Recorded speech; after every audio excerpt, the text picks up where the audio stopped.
first of all, mate, the press shots are amazing. If I can say this in the most, Misha, if I can say this in the most platonic and professional way possible, you look fantastic in it. What was it, a concept, or were you just feeling yourself that day? Well, because you kind of know a little bit about the EP, Mhm. because you get sneak previews. It is about femininity is badass. Mhm. And given like the subject material of the EP itself, it is about, it's like it feels when those kind of things happen, it feels like the reason why your body is made Mhm. for, you can't really like you can't fulfill that reason. So you don't, it's like you literally like it feels like a failure on your femininity. Mhm. And that's why I wanted to kind of represent that, because when you go through that grief and all of that kind of stuff, it's to overcome that, and you kind of Mhm. really feel like your identity is displaced and have to come back to that. So hence me going, I'm feeling myself, but also Mhm. mostly like being representing mid-sized girls in the Mhm. scene. And also the core is being a woman and feeling like you didn't do the thing you were put on this earth to do, and Mhm. it's and how to overcome that. So yeah. Yeah, yeah. Heavy. No, I like it, man. Thank Um, you. You know me. So I only like we only ever do heavy themes. yeah, There's not happy songs. I'm waiting for TORIZON to write a concept album about, just like losing a sock in the laundry or something equally just as thematically huge. I don't know if I have the strength to get through something like that. No. Already wearing odd socks. This is Oh already too much no. time. I'm too neurodivergent to wear different socks. Can't. Got a blue one and a red one on, and my feet are in 3D. Oh, Misha's just there going, I'm going to come over to your house and change your socks. It's funny because I literally saw him a couple hours ago. I was we were just like hanging out and stuff. Oh no. I didn't know about the sock then. So, Oh you no. know. Now she's livid. I'll Ruined her point it out next Friday. time. Yeah. So I have a question. I have a big question. I have possibly the most important question you've ever been asked. What is petal core? Luke, would you do the honors? Um, I guess more than anything, it's just a bit of a fun stamp to put on it. I think the question that myself and like everyone else really hates is when someone's like, "What kind of metal is it?" And like, I really don't like. I hate subgenring myself to the core. Yeah. So Ah. yeah. So we went with pedal core. It's fun. Um, our bassist Ben likes to go pedal. It's like it's like progressive and metalcore. It's pedalcore. Uh, Yeah. And Plus pop it bloomed. sensibilities, so yeah, PPP. And it if it's bloomed. doing well, So, yeah. hey. Yeah, I was looking at it going, I feel like that wouldn't be a typo. They wouldn't have a typo. Mish is too much of a professional to have a typo in their press Oh yeah, release. I'm like, but yeah.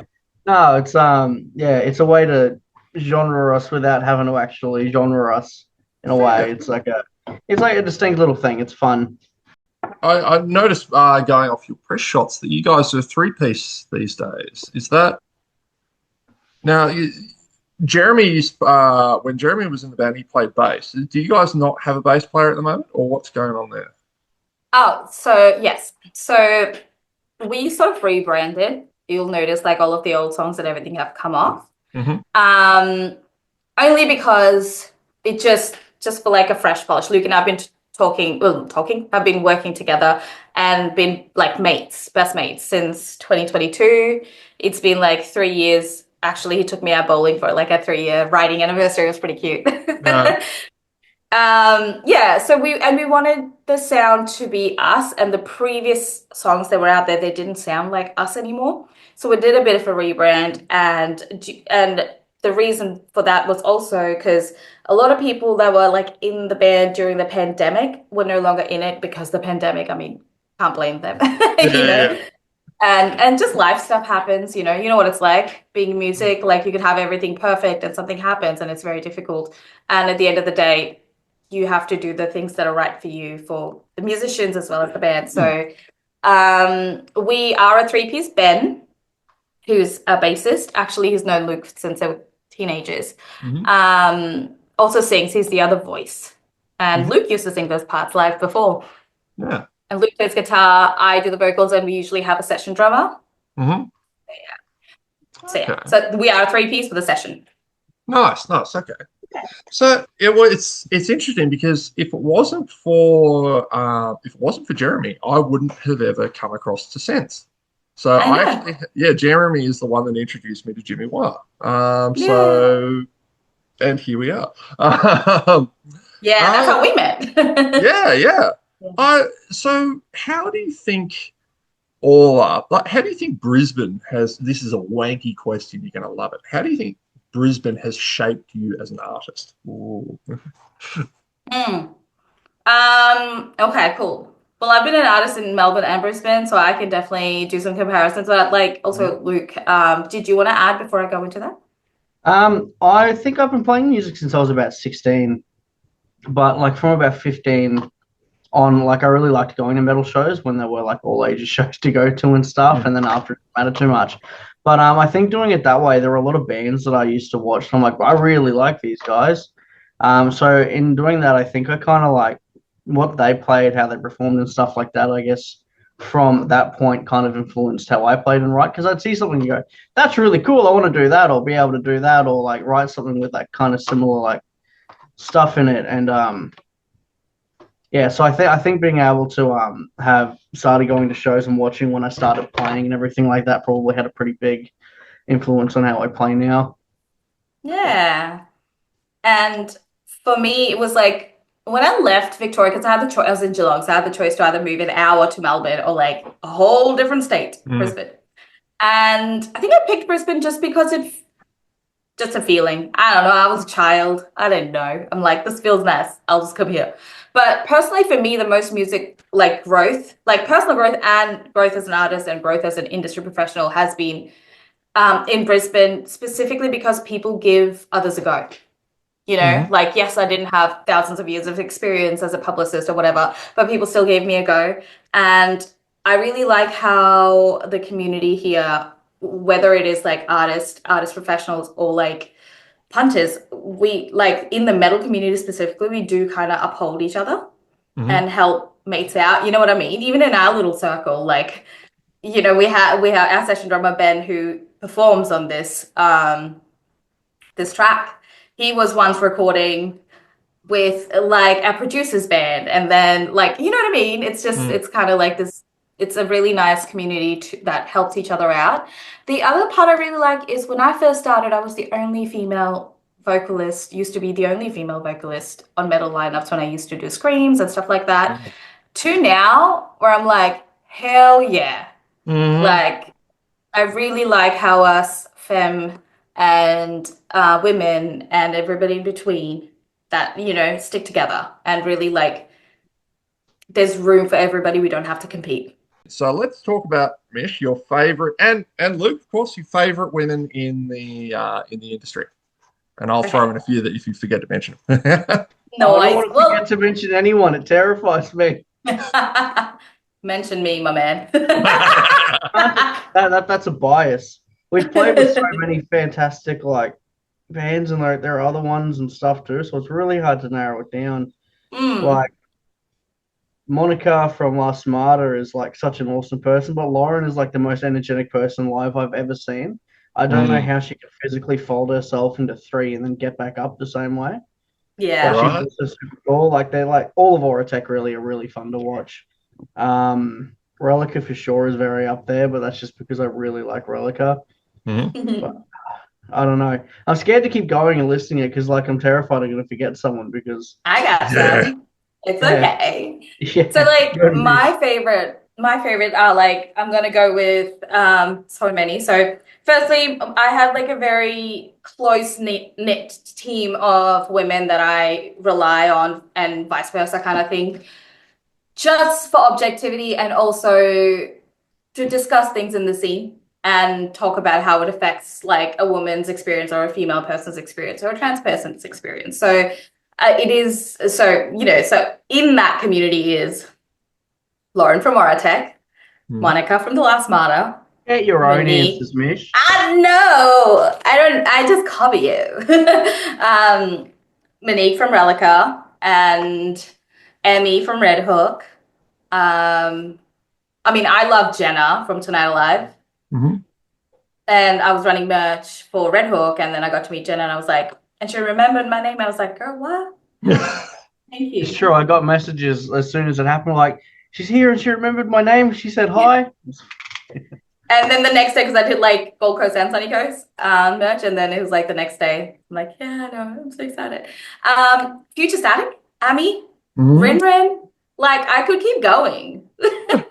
And there's so many awesome ones behind the scenes too. I was, I worked with so many wonderful people. You know, yourself, the girls from On the Map, the girls from Dallas Stars PR. You know, we were just the other day. I was saying to I think it was one of my photographer friends. We were laughing at how much we kind of playfully hate Tiana Speeder because she's so damn talented and just amazing. She's amazing. It's like, God damn it, it's not fair. She's really, really nice. She's really great at her job, and she's insanely good looking. Like, what the fuck? I know. I love Tiana and Janine both. Like, legit. That's another thing. Like, Monica was the person that I looked up to be in the industry, and then I got in the industry and I got to like hang out with her. And I was like fangirling, and now like we're like besties.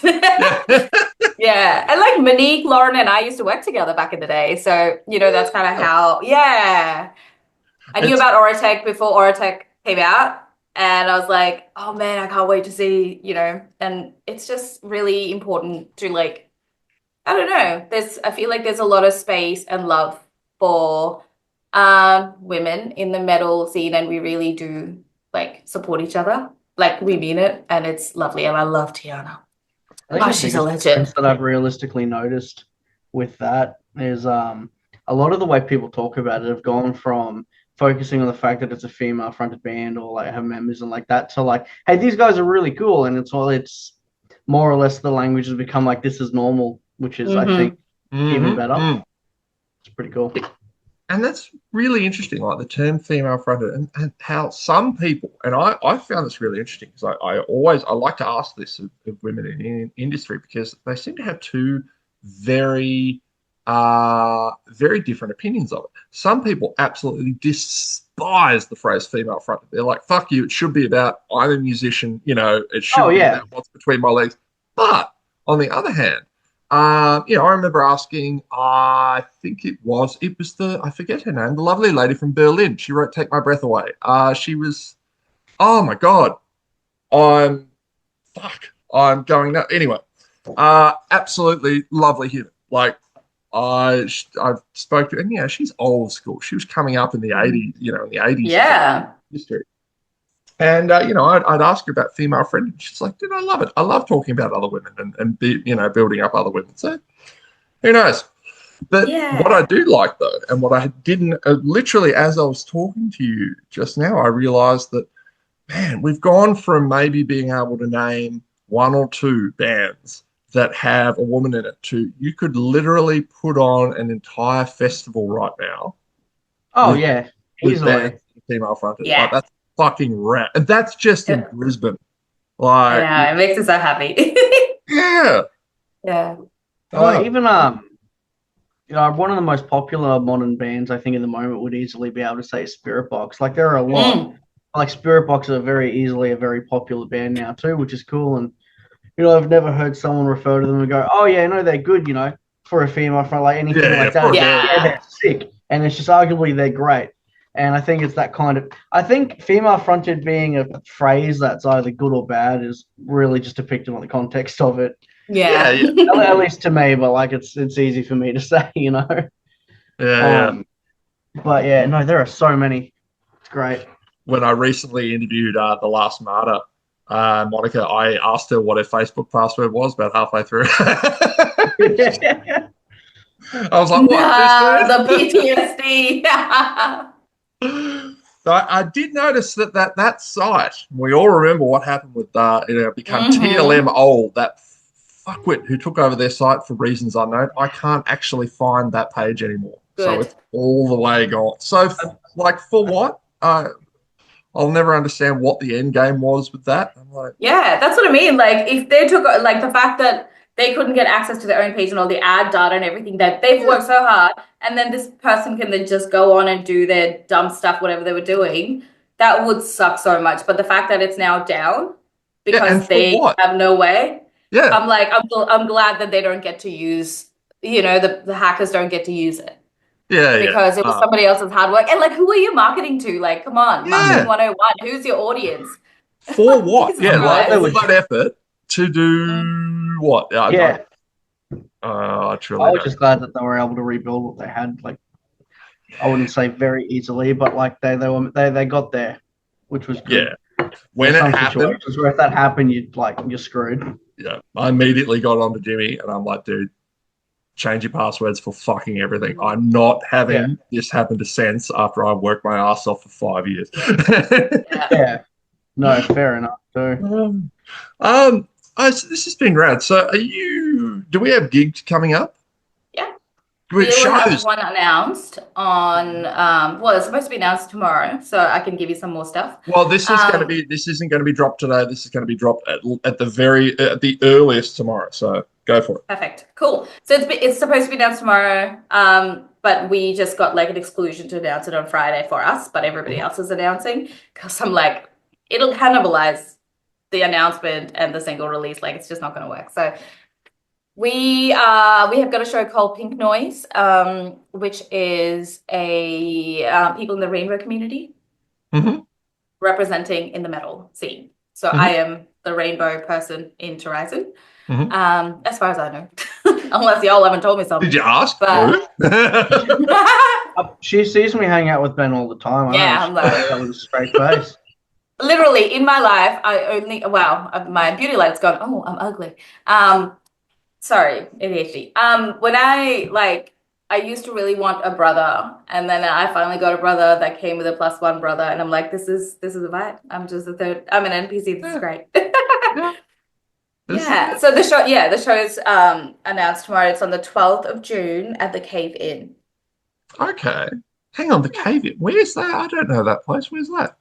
Woolloongabba. Okay. That'd be why I don't know Yeah. where it is. Right. Yeah. I can send you like the show flyer and stuff if you like, because that'll Yes, be please. announced. So, Oh yeah. We'll promote the fuck out of it when it comes out. Cool. Yeah, And then man. we do have a tour coming up later on in the year. Headline, we'll talk about that. This you can write if you want. Mhm. Hinting on more shows. So yeah, we've got a tour coming up.